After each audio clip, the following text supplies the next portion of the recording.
It began as a story of charm and favour and ended with an axe blade at the Tower of London. In the closing years of Elizabeth I's reign, no man captured her attention, frustrated her patience, or risked her wrath quite like Robert Devereux, the second Earl of Essex.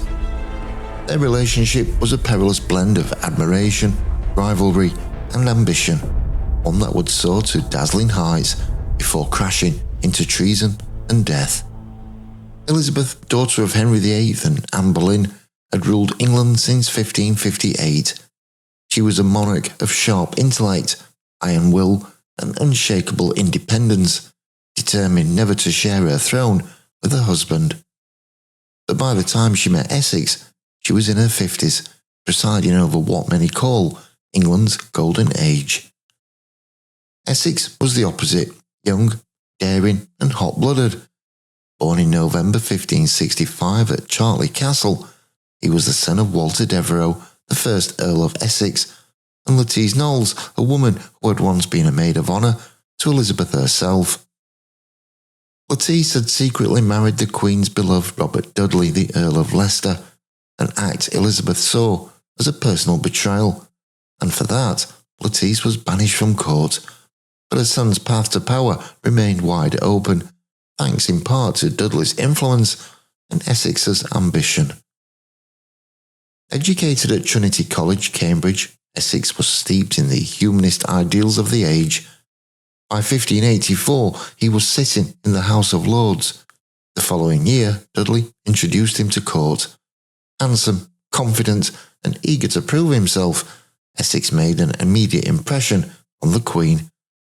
She admired his spirit, his courtly manners, and his courageous qualities that reminded her of her youth. But admiration was never enough in Elizabeth's court. Essex's rashness and arrogance were always waiting to trip him up. While he shone in military service fighting in campaigns in France, Spain, and against the Spanish Armada, he also clashed with Elizabeth in public, challenged her decisions, and often acted without permission. In the 1590s, his influence reached its peak. Elizabeth made him Earl Marshal of England and gave him command of key military expeditions. But his appointment as Lord Lieutenant of Ireland in 1599 would change everything.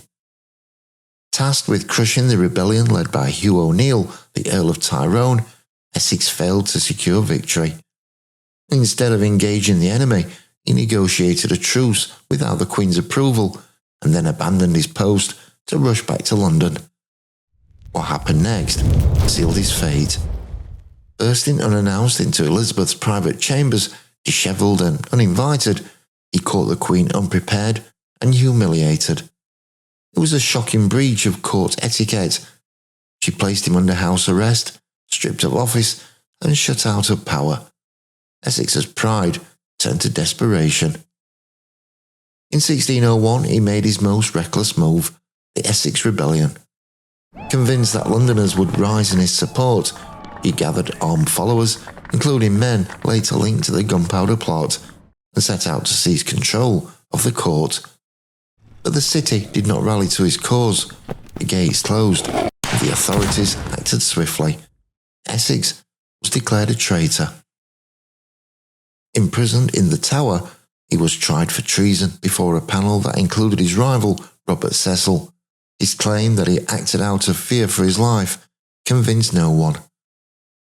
On the 25th of February 1601, Robert Devereux was beheaded within the Tower walls, the last man ever executed there. Elizabeth, who had once favoured him above all others, was deeply shaken. Some saw her as a ruthless queen who had cut down a former favourite. Others saw a ruler who had defended her crown without hesitation. The truth, as always in her court, was tangled between politics and personal feeling.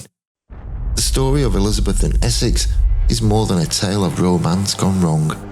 It is a warning from the Tudor age. In a court built on power and favour, ambition could raise you and just as quickly destroy you. If you enjoyed this glimpse into the dangerous dance between monarch and courtier, make sure you follow for more untold stories from the Tudor world, where one wrong step could cost you everything.